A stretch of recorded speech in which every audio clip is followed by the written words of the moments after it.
철학적 사유는 직접 세계 속에서 문제를 발견하는 일이다. 사유의 결과물인 이론에 갇히면 사유의 대상인 세계에 직접 접촉하려는 용기가 약해진다. 철학적 사유 대상은 기본적으로 현실이고 당장의 세계가 아닌가? 철학적 사유는 기본적으로 세계를 사유하지 사유의 결과를 사유하지 않는다.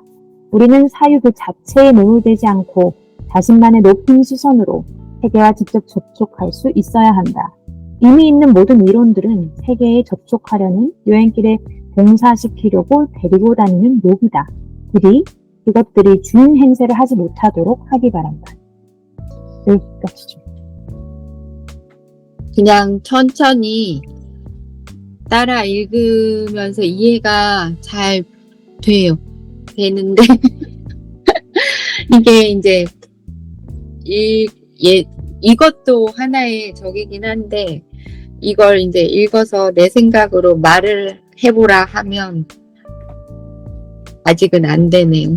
메모도 하고 또 이 용어들이 어려운 용어가 있지는 않으나 읽을 때는 이해는 되는데 내 머릿속에서 정리를 해서 근데 무슨 내용인지는 알겠고 우리가 예전에 학교 다니면서 공부할 때 요약해서 정리해서 발표하듯이 술술 나오지 않는다. 근데 무슨 얘기인지는 알겠습니다. 크게 어렵지 않아서 좋습니다. 읽을 때. 여기까지.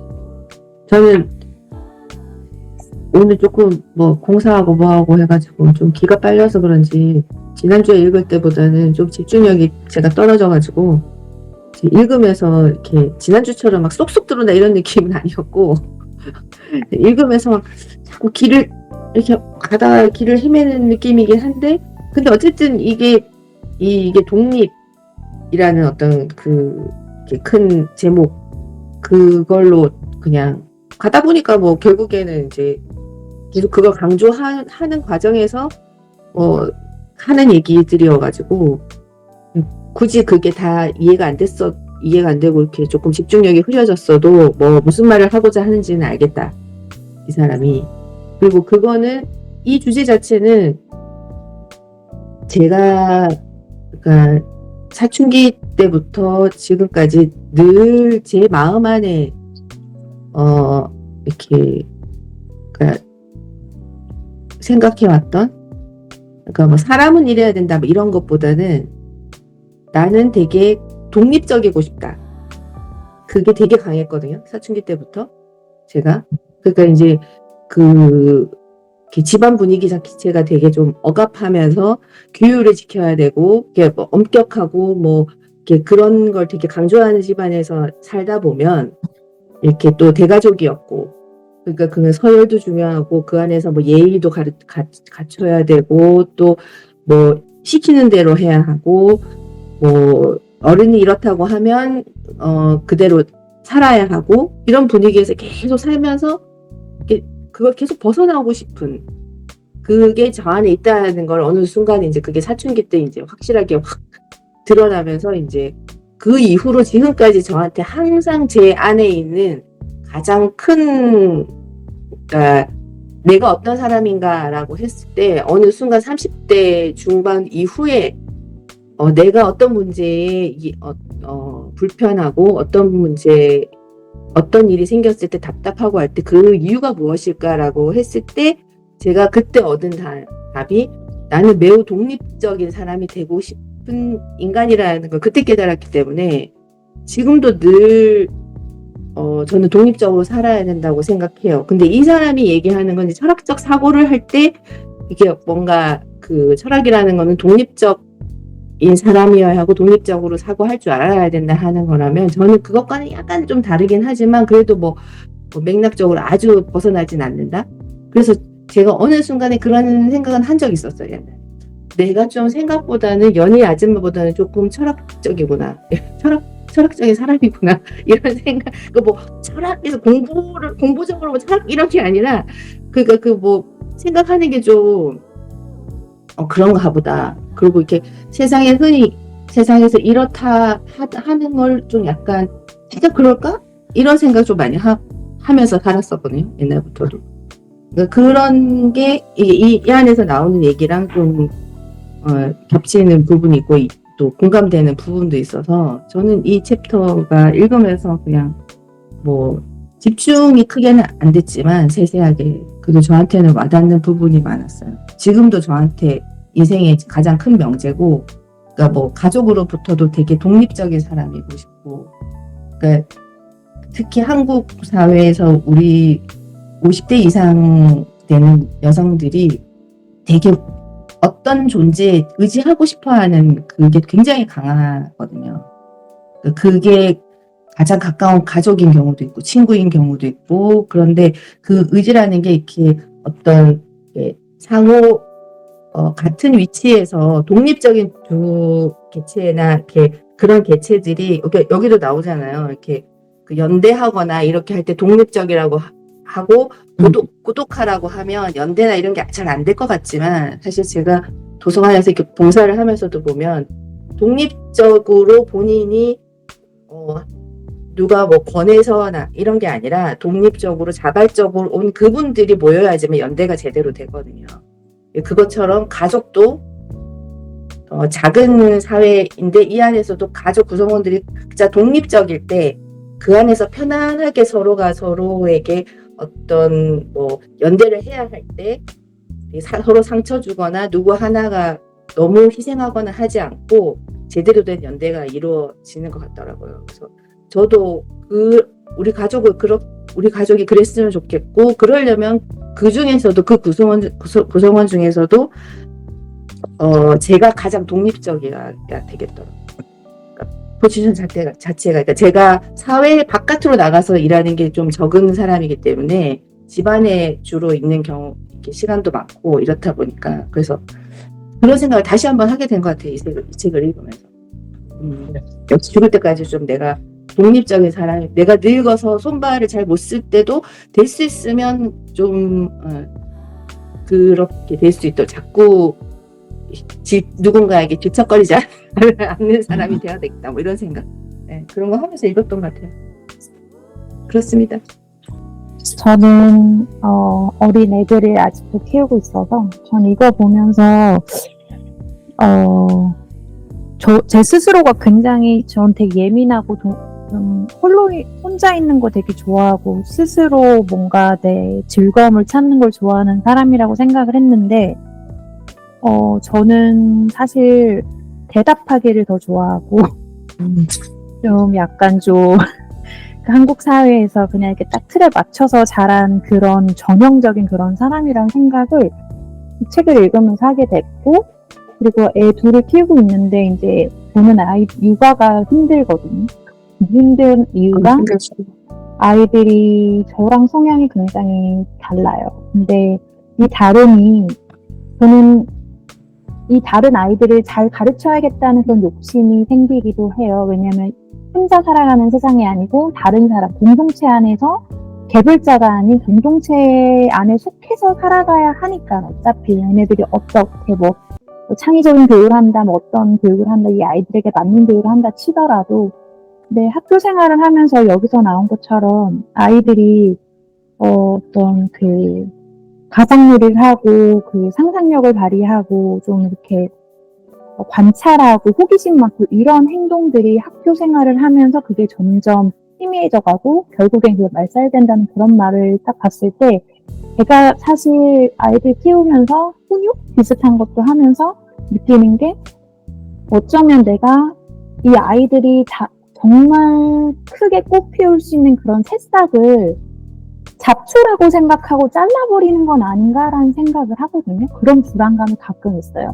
어쩌면 이걸 그대로 놔두면 오늘 말한 것처럼 철학적 사고를 하는 사람은 얌전하지 않고, 그리고 전복적이고, 뭐 사고의 야성을 놓치지 않고 항상 이렇게 관념의 틀에 이렇게 갇혀있지 않고 좀 오픈된 그런 사고를 하는 사람이라고 하는데, 아이들 보면 참 그렇거든요. 많이 배우거든요. 왜냐면 이렇게 읽는 걸 봐도 그거 용도가 뭐야? 이건 이거 하는 거잖아 라고 제가 말을 하고 있는 거예요. 근데 그걸로 다른 걸 하고 되게 재밌게 신나게 놀고 있는데, 저는 그게 또 이제 어지럽히고 저지랄하니까 음식의 용도는 먹는 거고 아프리카에는 공공진전 아이들이 많고 뭐 이런데 이거 우리가 여기서 낭비하면 되냐 뭐 이런 잔소리 하고 있는데 어떻게 보면 이거를 이렇게 좀 할 수도 있고 좀 얘네들의 생각과 나의 생각의 차이가 굉장히 크다는 생각을 가끔 하거든요. 근데 그거를 제가 단지 어른이라는 이유로 내가 너희들보다 더 살았고 내가 너희들보다 좀 더 배웠으니까 너네는 내 말을 들어야 돼. 이렇게 약간 그 싹을 자꾸 이렇게 잘라버리는 건 아닌가? 그런 생각이 들었어요. 그래서 저 스스로도 그냥 제 삶 속에 침잠되지 않고 그래서 객관적으로 저 자신을 바라보고 또 익숙한 지금 이 현재에 너무 이렇게 편안하게 대답만 하면서 하지 않고 약간 불안을 품을 수 있는 그런 사람이 돼야겠다는 생각이 드는데 이 사람이 다 성향이 다 다르고 해서 이 굉장히 불편한 상황이 너무 싫거든요. 이 불안한 상황들이. 근데 어떻게 보면 이것도 내가 깨야 할 어떤 또 다른 레이어의 알 껍데기가 아닌가라는 생각도 들고 철학하는 사람이 돼야겠다.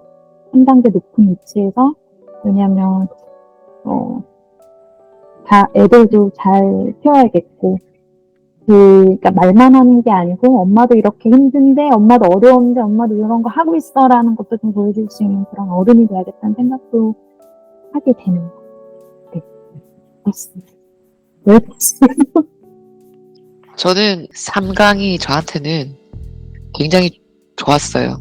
자꾸 질문하게 만드는 기존에 익숙한 나의 삶은 무엇인가 그 정체를 파악해야지 그것과의 거리를 좀 두게 되고 거리를 두면서 꼭 바라보기 시작하면서 그게 불편하기 시작하고 낯설게 되고 낯선 거는 불안하니까 정체를 모르니까 모르고 불안하고 낯설고 이런 것들은 자꾸 힘들잖아요. 힘든 건 자꾸 안 하게 되거든. 나이가 들면 들수록 내 몸도 정신도 익숙한 것들과 자꾸 친해지고 싶지. 사람도 그렇고 그렇게 하게 되면 제 삶이 계속 그 상태로 계속 가지 않을까라는 생각에 나한테 들어붙어 있는 익숙한 것들부터 먼저 파악하면 좋겠다라는 질문을 한번 하게 됐고 여기서 말하는 독립된 주체로 거듭나기 위해서는 내 일상 안에서 내가 어떤 함보를 어디서부터 시작할 수 있을까라는 것들을 생각을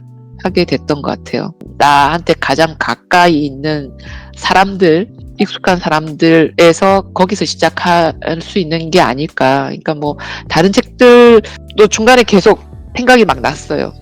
얼마 전에 파리에 왔었던 그 우나님의 따님 두 분도 생각이 났었고 내가 늘 거닐었던 길을 가면서도 그 아이들이 수시로 멈춰서 가지고 이건 뭐예요 저건 뭐예요라고 묻는데 거기서 저는 약간 놀라웠거든요. 그 아이들로 인해 가지고 익숙한 제 삶의 길에서 조금 생각하게 만들었어요. 그런 일들을 우연처럼 내버려 두지 말고 제가 주체적으로 자각해서 그런 순간들을 많이 만들어 보자라는 거. 그래서 또 뭔가 일을 꾸미려고 하는 머릿속에.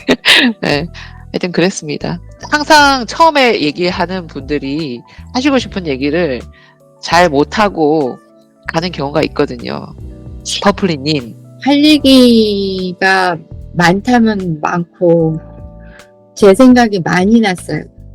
아까 우나님처럼 저는 진짜 대답하는 게 편한 사람, 질문이 어려운 사람이에요. 저는.